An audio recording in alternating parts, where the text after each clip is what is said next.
Hello students, welcome to my channel Keep Studying, Learning and Exploring. আশা করি তোমরা যারা geography অনার্সের স্টুডেন্ট বা যারা এসএলএসটি প্রিপারেশন নিচ্ছ খুব ভালোভাবেই পড়াশোনা শুরু করেছো, কারণ ক্যালকাটা ইউনিভার্সিটির 4th সেমিস্টারের পরীক্ষা প্রায় চলেই এলো। আজকে আমি এই ভিডিওতে তোমাদের সাথে যে বিষয়টা নিয়ে আলোচনা করব সেটা হলো ডেভিসের ক্ষয়চক্র। দেখো, ডেভিসের ক্ষয়চক্র আমরা ক্লাস 12-এ পড়েছি। যারা এসএলএসটি প্রিপারেশন নিচ্ছ তোমরা তো অনেকবারই পড়েছো, গ্র্যাজুয়েশনে পড়েছো, স্কুল লেভেলে পড়েছো, মাস্টার্স লেভেলে পড়েছো, তাই না?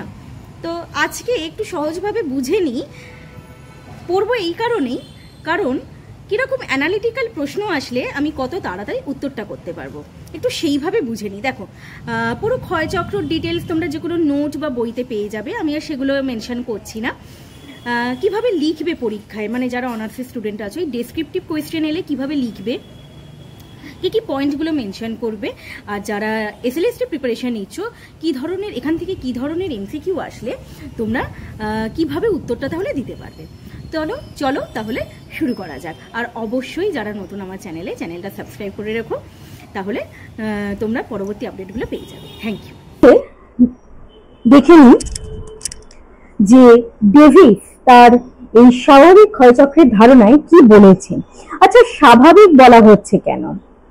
স্বাভাবিক বলা হচ্ছে এই কারণেই, যেহেতু স্থলভাগের অধিকাংশ স্থানের ভূমিরূপ জলধারা অর্থাৎ নদীর মাধ্যমে গঠিত পরিবর্তিত হয়, তাই জলধারা অর্থাৎ নদী দ্বারা সম্পন্ন ক্ষয়চক্রকে আমরা স্বাভাবিক ক্ষয়চক্র বলে থাকি। এখানেও কিন্তু মানে ক্ষয়চক্র যেমন আমরা জানি যে উত্থিত কোনো ভূমিভাগের প্রাথমিক অবস্থা থেকে আস্তে আস্তে যৌবন ও পরিণত অবস্থার মধ্যে দিয়ে বার্ধক্য অবস্থায় অর্থাৎ ক্ষয়ের শেষ সীমায় পৌঁছায়, এইভাবেই ভূমিরূপের পুনরুত্থান ও পুনরায় ক্ষয় সাধন চক্রাকারে আবর্তিত হয়, তাই একে ক্ষয়চক্র বলা হয়। মার্কিন ভূমিরূপ বিজ্ঞানী ডেভিস 1899-এ, আমি সালটা বলছি এই কারণেই, কারণ যারা তোমরা অনার্সের স্টুডেন্ট রয়েছে তোমাদের হয়তো সালটা না লিখলেও চলবে, কিন্তু আমার এই ভিডিওটা যারা এসএলএসটি জিওগ্রাফির স্টুডেন্ট তোমরা যারা দেখছো, তোমাদের জন্য কিন্তু সালটা মনে রাখা খুবই দরকার, কারণ যেহেতু এসএলএসটি তে এমসিকিউ প্রশ্ন আসবে, তো হয়তো বলা যায় না সাল দিয়ে প্রশ্নটা দিতে পারে। তো 1899-এ তার এই স্বাভাবিক ক্ষয়চক্রের ধারণা প্রথম প্রবর্তন করেন। তার এই মতবাদটি স্লোপ ডিক্লাইন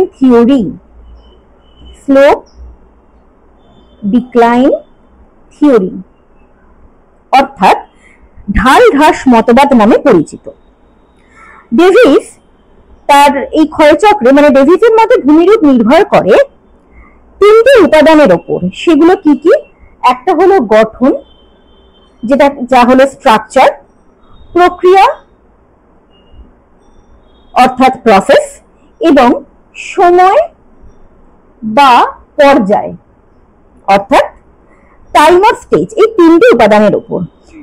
সেই জন্য ডেভিসের কথায় বলা হয় landscape is the function of structure, process and time.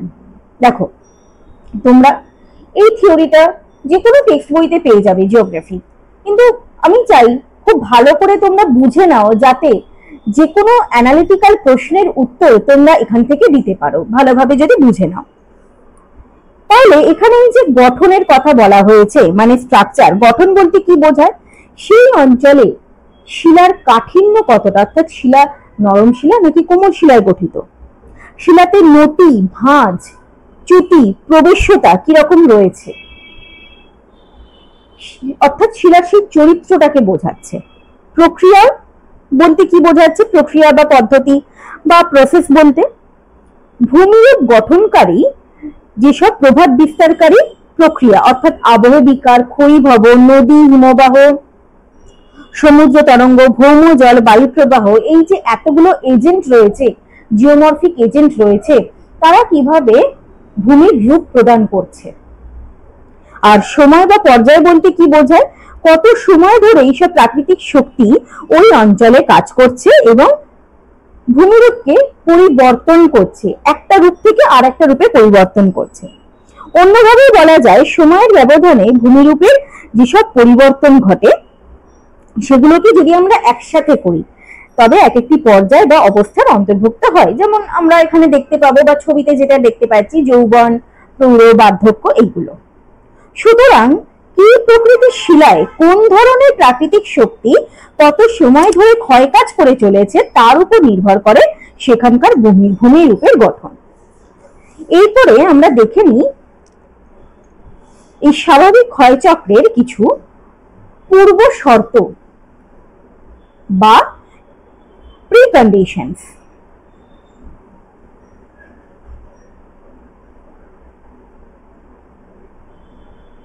কি কি বলেছেন, যে প্রথমে উনি যেটা বলেছেন যে মানে পূর্ব শর্ত বলতে ডেভিস কতকগুলি আদর্শ অবস্থার কথা বলেছেন, ঠিক আছে।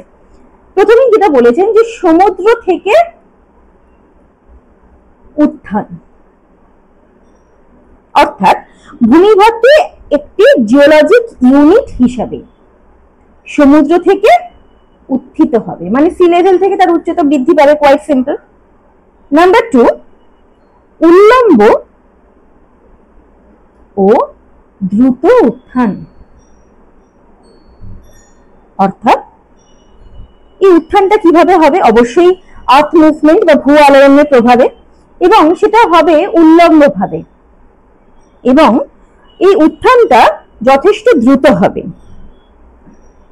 এছাড়াও উনি আরেকটা কথা বলেছেন, যতক্ষণ এই উত্থান পর্ব চলবে ততক্ষণ কোন রকম কোনো ক্ষয়কাজ এখানে হবে না, মানে ভূমিভাগ ক্ষয়প্রাপ্ত হবে না। নাম্বার 3, ভূমিভাগের বিভিন্ন গঠন,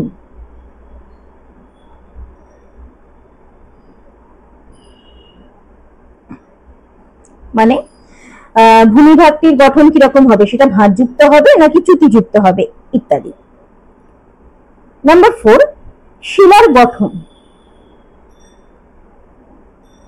অর্থাৎ উনি বলেছেন যে শিলার গঠন সর্বত্রই সমান হবে এবং পর্যায়ক্রমে কঠিন ও কোমল শিলা দ্বারা গঠিত হবে। নাম্বার 5, ভূমির ঢাল, ভূমির ঢালটা কোন দিকে হবে, ভূমির ঢাল হবে সমুদ্রমুখী, সমুদ্রের দিকে ঢাল থাকবে। নাম্বার 6, বন্ধুরতা, মানে ভূমিভাগটি যখন উত্থিত হবে উল্লম্ব ভাবে তখন মানে যেহেতু উত্থানটা কি হবে, একটু বিকৃত হবে বা তারতম্য জনিত কারণে সহজাত বন্ধুরতা, মানে এবড়ো খেবড়ো থাকবেই, একদম প্লেন সারফেস কিন্তু হবে না, এটা কিন্তু ডেভিস বলে দিয়েছেন। নাম্বার 7, আমি এখানে লিখছি আর্দ্র জলবায়ু। দেখো, স্বাভাবিক জলবায়ু যেটা নদী দ্বারা গঠিত হবে, উনি স্বাভাবিক ক্ষয়চক্র উনি বলেইছেন যেটা নদী দ্বারা গঠিত হবে, তাহলে নদীর মাধ্যমে ক্ষয় হতে গেলে সেই অঞ্চলের জলবায়ুকে আর্দ্র হতে হবে যাতে নদী গোষ্ঠী সৃষ্টি হয়। নাম্বার 8, অন্যান্য প্রক্রিয়া, অন্যান্য প্রক্রিয়া বলতে অন্যান্য প্রাকৃতিক প্রক্রিয়ার কথা বলা হচ্ছে, মানে নদীর ক্ষয় ছাড়াও সেখানে আবহবিকার, মাস ওয়েস্টিং, এই ধরনের প্রাকৃতিক প্রক্রিয়াগুলো ভূমিরূপের বিবর্তনে কিন্তু অংশগ্রহণ করবে। নাম্বার 9, পর্যায়। দেখো, ডেভিসের যে ট্রায়োর কথা আমি বলেছি, যে আগের যে 3টে উপাদান, এইগুলোকেই কিন্তু বলা হয় ডেভিসের ট্রায়ো বা ট্রায়ো অফ ডেভিস বা ডেভিসের ত্রয়ী। তো এই যে ত্রয়ীর মধ্যে এক পর্যায় ছিল, মানে ভূমিরূপের বিবর্তনের কয়েকটি নির্দিষ্ট পর্যায়ে অনুসারে ঘটবে, অর্থাৎ তো আগের ছবিতে দেখিনি, যেমন যৌবন, প্রৌঢ়, বার্ধক্য, এই পর্যায়গুলোর কথা উনি এখানে উল্লেখ করেছেন। নাম্বার 10, সমপ্রায় ভূমি গঠন,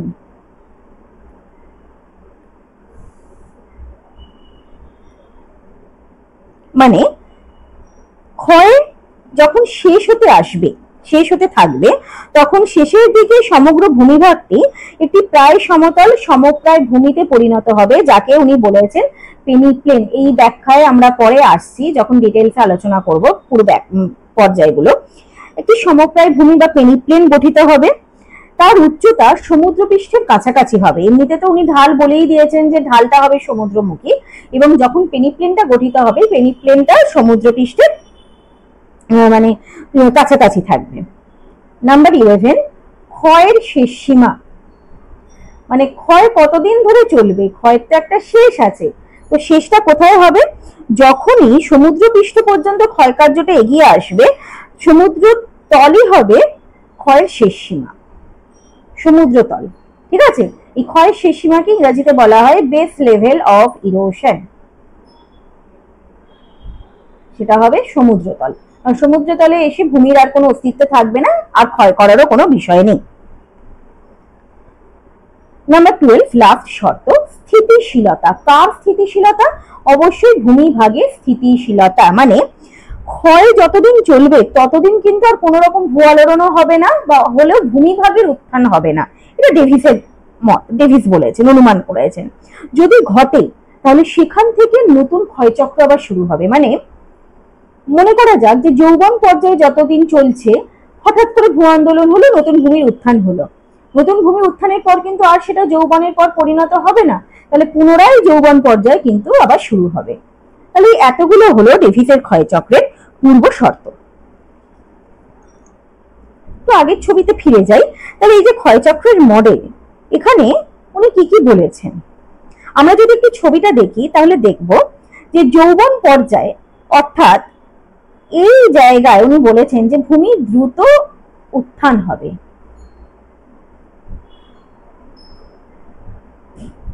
তারপরে যখন পরিণত অবস্থা শেষ হবে, বা মানে কি বলবো, যেখান থেকে বার্ধক্য অবস্থা শুরু হবে, মানে আমি এখান থেকে এই পর্যন্ত বলতে পারি, পরিণত অবস্থা শেষ বা বার্ধক্য অবস্থার শুরুতেই ডেভিস বলেছেন যে এটা হলো সর্বোচ্চ, মানে ওই যে ভূমিভাগটা আর কি, সর্বোচ্চ জলবিভাজিকা রেখা।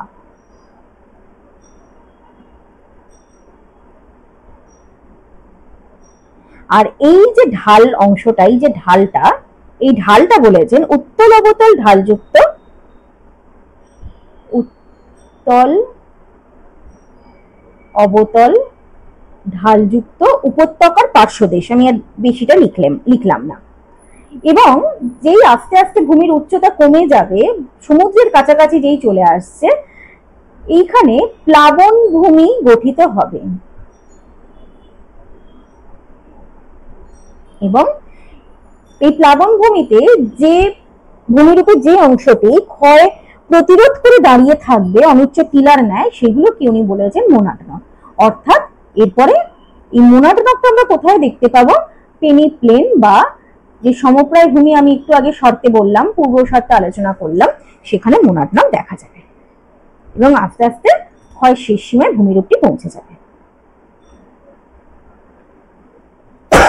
তো ডেভিসের এই স্বাভাবিক ক্ষয়চক্র মতবাদটা কিন্তু বদ্ধ প্রণালী, ঠিক আছে, এসএলএসসিতে আসতে পারে যে কোন ধরনের সিস্টেমের সাথে যুক্ত বা প্রণালীর সাথে যুক্ত, বদ্ধ প্রণালী ধারণার উপর প্রতিষ্ঠিত। কেন? এক্ষেত্রে প্রণালীর ভিতরে শক্তি ও পদার্থের সংযোজন বা বাইরে বেরিয়ে যাওয়া নির্গমন হয় না, তবে প্রণালীর ভেতর থেকে বা বাইরে থেকে শক্তির আদান প্রদান ঘটতে থাকে। ডেভিসের এই ধারণা অনুযায়ী কোন ভূমিভাগের দ্রুত উত্থানের পর তার মধ্যে এক স্থিতিশক্তি সঞ্চিত হয়। এই সম্ভাব্য স্থিতিশক্তি নির্ভর করে এই ভূমিরূপটির নিজস্ব ভর, ভূমিরূপের উপর প্রযুক্ত মাধ্যাকর্ষণ শক্তি, তার উচ্চতার উপর, এইগুলি। ডেভিসের মতে এই সম্ভাব্য স্থিতিশক্তি বলতে এই যে বললাম যেটা স্থিতিশীলতা, যতক্ষণ না মানে ক্ষয়কার্য চলাকালীন যদি ভূমির উত্থান হয় তার আগে পর্যন্ত কিন্তু কোন রকম কোনো ইন্টারাপশন হবে না। তাহলে স্থিতিশক্তি হলো প্রণালীর শক্তির প্রধান উৎস। তো তাহলে একটু যৌবন অবস্থায় কি কি ঘটনা ঘটে একটু দেখে নেওয়া যাক। যৌবন অবস্থা বা ইউথফুল স্টেজ।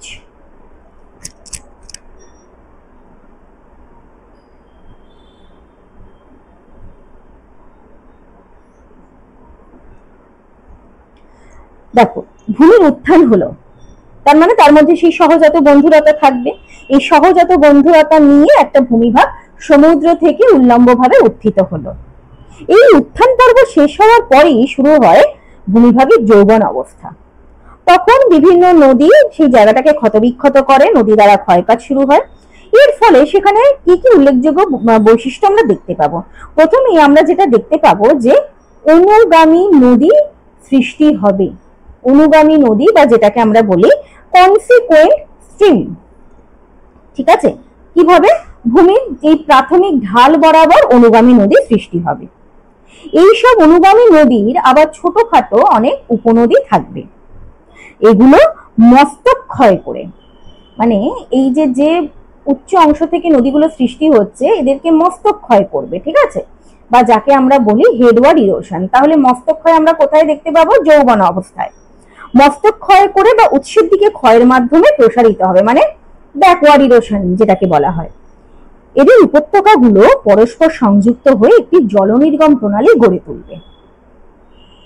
নাম্বার 2 যে বৈশিষ্ট্যটা আমরা দেখতে পাবো সেটা হলো ভি আকৃতির এক উপত্যকা সৃষ্টি। দেখো, এই অংশে ভূমির ঢাল সবচেয়ে বেশি থাকবে, তাই নদীগুলো খরস্রোতা হবে, তাই ক্ষয়কারী শক্তি প্রাধান্য খুব বেশি হয়। এবং ভি আকৃতির উপত্যকা গঠিত হতে গেলে তাহলে খরস্রোতা নদী কি ধরনের ক্ষয় করবে? অবশ্যই নিম্ন ক্ষয় করবে, তাই না? নাম্বার 3 জলবিভাজিকা। নদী উপত্যকা ক্রমশ গভীর এবং প্রশস্ত হতে থাকলে জলবিভাজিকা, জলবিভাজিকা বলতে এই ধরো নদী তো পুরো ধরো এই যদি একটা সারফেস থেকে থাকে, তাহলে নদী এখান থেকে প্রবাহিত হয়ে জায়গাটাকে ক্ষতবিক্ষত করবে। তাহলে সেখানে পর্বত, শৈলশিরা, অন্যান্য উচ্চভূমি এগুলো অবস্থিত হয়েই জলবিভাজিকা সৃষ্টি করবে এবং যেগুলো সংকীর্ণ ও তীক্ষ্ণ হবে। এছাড়াও এখানে আমরা জলপ্রপাত, কারণ নদীর স্রোত এখানে বেশি না, নদী তো খরস্রোতা আর বেশি ঢালের উপর দিয়ে প্রবাহিত হচ্ছে, যৌবন অবস্থা মানে নদীতে প্রচুর এনার্জি রয়েছে। জলপ্রপাত, তারপরে র্যাপিডস, এই ধরনের ভূমিরূপ সৃষ্টি হবে। আর যেহেতু নদীর দুই পার বেশ খাড়া ঢাল বিশিষ্ট হবে, তাই ভূমির ঢালে বহু সংখ্যক ছোট ছোট রিলস, গালি এগুলো সৃষ্টি হবে। কেমন? আর কি সৃষ্টি হবে? এখানে মন্থকূপ তৈরি হবে। জলপ্রপাত তৈরি হচ্ছে, খরস্রোত তৈরি হচ্ছে, মন্থকূপ তো সৃষ্টি হবেই, তাই না? কারণ নদীর স্রোতের সঙ্গে বাহিত বড় বড় প্রস্তরখণ্ডের আঘাতে কি হবে? নদীগর্ভে গোলাকার গর্ত তৈরি হবে যৌবন অবস্থায়। আর এই সময় আপেক্ষিক উচ্চতাও হয় সর্বাধিক, কারণ ভূমি তো জাস্ট উত্থিত হয়েছে, তাই না? উত্থিত হয়ে জাস্ট ক্ষয়কাজ শুরু হয়েছে। আচ্ছা, এইবারে যৌবন অবস্থার শেষের দিকে কি হবে? বেশি দিন যৌবন অবস্থা চলবে না, যৌবন অবস্থাও শেষ হতে থাকবে, কারণ ক্ষয় হচ্ছে না, ক্ষয়ের ফলে উচ্চতাটাও এবারে হ্রাস পেতে থাকছে। তখন শেষের দিকে এই যে জলপ্রপাত এগুলো আস্তে আস্তে কমে যেতে থাকে, নদ নদীর সংখ্যা কমে যেতে থাকে, ভূমির বন্ধুরতা কিন্তু বাড়তে থাকে। যৌবন অবস্থার শেষ প্রান্তে সমগ্র ভূমিভাগটি ক্ষয়কাজের ফলে ব্যবচ্ছিন্ন হয়ে যায়। বিভিন্ন ভাবে প্রচুর নদী, অনুগামী নদী, তাদের উপনদী এইসব তো সৃষ্টি হয়েছে, তাই ব্যবচ্ছিন্নতে পরিণত হয়। এরপরে আসি পরিণত অবস্থা। পরিণত অবস্থা অর্থাৎ আমি যদি একটু আগের ছবিটা দেখে নিই, এই যে বা প্রৌঢ় অবস্থা। ঠিক আছে, এই স্বাভাবিক ক্ষয়চক্র বিষয়টা কিন্তু বা পুরো নদীর যে কাজ আমরা পড়েছি ক্লাস 10-এ, অনেকটাই মানুষের জীবন চক্রের মতো।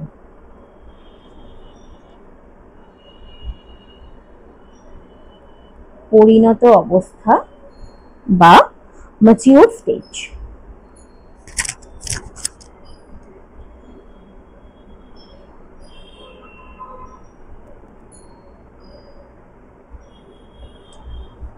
এখানে আমরা কি কি দেখতে পাবো?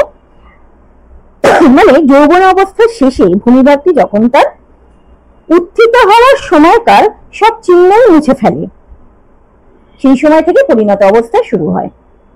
আমরা কি কি দেখতে পাবো? এখানে আমরা দেখতে পাবো যে ব্যবচ্ছিন্ন ভূমির চূড়া অর্থাৎ যে জলবিভাজিকাগুলো তৈরি হয়েছিল সেই জলবিভাজিকাগুলো সংকীর্ণ ও আরো তীক্ষ্ণ হয়। সর্বাধিক বন্ধুরতা, খুব স্বাভাবিক ব্যাপার, বেশি ব্যবচ্ছিন্ন হলে বন্ধুরতা তো বেশি হবেই, তাই না? নাম্বার 3, কিছু পরবর্তী নদী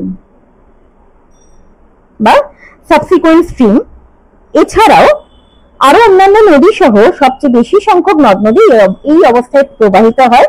ফলে বিভিন্ন প্রকার জলনির্গম প্রণালী আমরা দেখতে পাই, জাফরিরূপী, বৃক্ষরূপী, অঙ্গুরীয়, কেন্দ্রবিমুখ, কেমন? আর মোট ক্ষয়কাজের পরিমাণ সবচেয়ে বেশি হয়।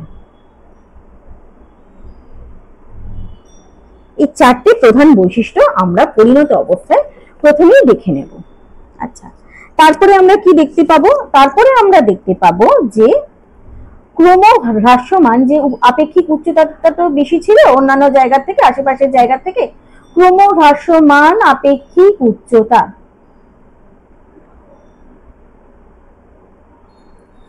কারণ পরিণত অবস্থা যতই এগোতে থাকবে ব্যবচ্ছিন্ন ভূমির অংশ, উচ্চ অংশ বা চূড়াগুলো এবং উপত্যকার তলদেশের মধ্যে আপেক্ষিক উচ্চতা কিন্তু হ্রাস পাবে। তাহলে সমগ্র অঞ্চলটির উচ্চতা হ্রাস পাবে, তাই না? নেক্সট, জলবিভাজিকা তো সংকীর্ণ হবে, তাই না? কিন্তু পার্শ্বক্ষয়ের জন্য জলবিভাজিকাগুলো এখানে শৈল শিরার মতো অবস্থান করে। পরিণত অবস্থা আরেকটা যে উল্লেখযোগ্য ভূমিরূপ আমরা দেখতে পাবো সেটা হলো পর্যায়িত ঢালের সৃষ্টি, গ্রেডেড স্লোপ। পর্যায়িত ঢাল মানে প্রধান নদীর দৈর্ঘ্য বরাবর পার্শ্বচিত্র, অর্থাৎ এরকম উৎস থেকে মোহনা পর্যন্ত একটি পর্যায়িত ঢাল সৃষ্টি হবে।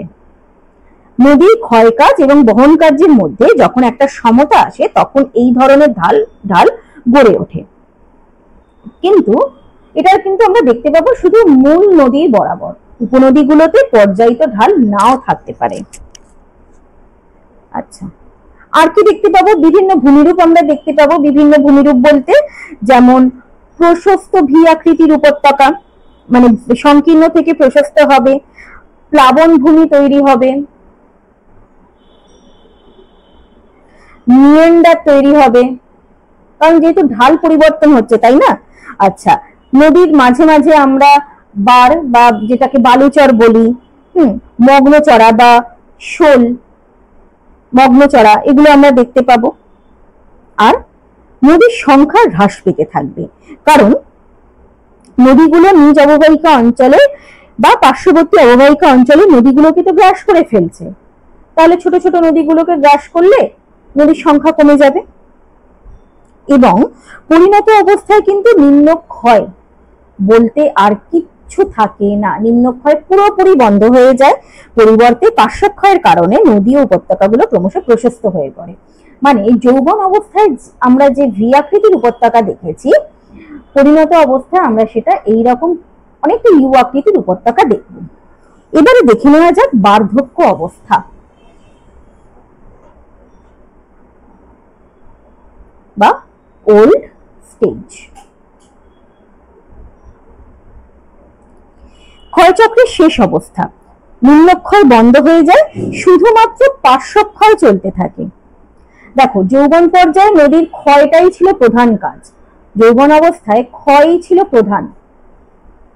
তারপরে পরিণত অবস্থায় ক্ষয় প্লাস বহন, এবং এই সময় বাধাগুলোকে নদী একটু কাটিয়ে যাওয়ার চেষ্টা করছিল, যার জন্যই মিয়েন্ডার গঠন হয়েছিল।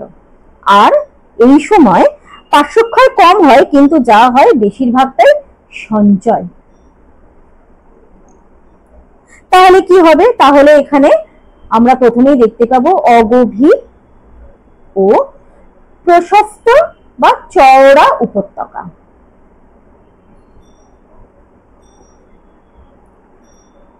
নেক্সট, উপনদীর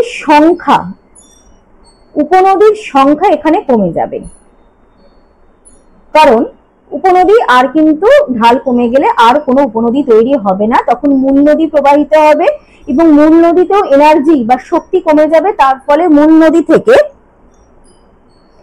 অনেক শাখা নদী সৃষ্টি হবে। শাখা নদী সৃষ্টি হয়ে মূল প্রবাহটাকে বজায় রাখার চেষ্টা করবে। নাম্বার 3, প্লাবন ভূমি, স্বাভাবিক বাঁধ তৈরি হবে, যা আমরা নদীর সঞ্চয় কাজে নিম্ন গতিতে দেখেছিলাম। স্বাভাবিক বাঁধ তৈরি হবে, অশ্বক্ষুরাকৃতির হ্রদ তৈরি হবে, কারণ আমরা জানি যেহেতু নদী খুব বেশি পরিমাণে এঁকে বেঁকে তৈরি হচ্ছে, প্রবাহিত হচ্ছে, তাই অশ্বক্ষুরাকৃতির হ্রদ তৈরি হতে বাধ্য, তাই না? ঢাল একদম কমে যাবে, কারণ যে ক্ষয়জাত পদার্থ বা আবহবিকারগ্রস্ত পদার্থগুলো দ্বারা যদি উপত্যকার ঢাল ঢাকা পড়ে যায় তাহলে তো ঢাল আর থাকবেই না, তাই না? আর বিনুনি আকৃতির নদী বা ব্রেডেড স্ট্রিম, বিনুনি আকৃতির নদী সৃষ্টি হবে, কারণ নদীতে চড়া পড়বে। মনে করো এই যদি মূল নদী প্রবাহিত হয়, ঠিক আছে, তাহলে এখানে চড়া পড়ছে, এখানে যদি চড়া পড়ে, এখানে যদি চড়া পড়ে, তাহলে প্রবাহটা এইরকম ভাবে পাশ কাটিয়ে চলে যেতে থাকবে, যেটাকে বলা হয় বিনুনি আকৃতির নদী, মানে নদী অসংখ্য শাখায় ভাগ হবে। আর কোনো জলবিভাজিকা এখানে থাকবে না, জলবিভাজিকা এখানে খুঁজে পাওয়া যাবে না, জলবিভাজিকা গুলো এখানে অস্পষ্ট হয়ে যাবে। এবং ওই যে প্রথমেই আমি আলোচনা করেছিলাম কি, যে সমপ্রায় ভূমি গঠন করবে, মানে ভূমিভাগের বন্ধুরতাও অনেকটা কমে যাবে, কমে গিয়ে প্রায় সমতলে পরিণত হবে, সমতল ভূমিতে পরিণত হবে। বুঝি সেটাকে বলেছেন সমপ্রায় ভূমি বা পেনি প্লেন। এবং এই পেনি প্লেনে যে কঠিন শিলা দ্বারা গঠিত অনুচ্চ টিলা, যেগুলো ক্ষয় প্রতিরোধ করে দাঁড়িয়ে থাকবে, সেগুলোকে ডেভিস বলেছেন মোনাড নক। সুদীর্ঘ সময় ধরে যদি বার্ধক্য অবস্থা চলতে থাকে এবং ভূ আলোড়নের ফলে পুনরায় ভূমিভাগটি যদি উত্থিত হয়, তাহলে পরবর্তী ক্ষয়চক্রের সূচনা হবে। পরবর্তী ক্ষয়চক্রের সূচনা হলে তাহলে সেটাকে বলা হয় ক্ষয়চক্রের পুনরুজ্জীবন, বা আমি এখানে লিখে দিচ্ছি রেজুভিনেশন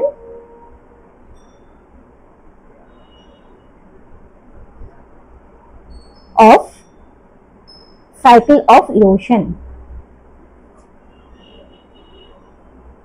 বা দ্বিতীয় ক্ষয়চক্র শুরু হবে। বোঝা গেল? তাহলে এই হলো ডেভিসের ক্ষয়চক্র।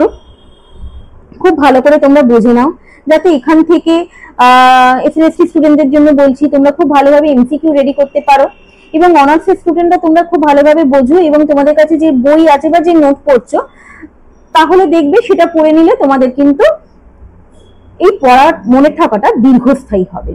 ভিডিওটা কেমন লাগলো অবশ্যই আমাকে জানাবে, বন্ধুদের সাথে শেয়ার করো। তোমরা যারা অনার্সের স্টুডেন্ট রয়েছে এবং যারা এসএলএসটি প্রিপারেশন নিচ্ছ, বন্ধুদের শেয়ার করো এবং চ্যানেলটা সাবস্ক্রাইব করতে ভুলো না। ভালো থেকো সবাই, থ্যাংক ইউ।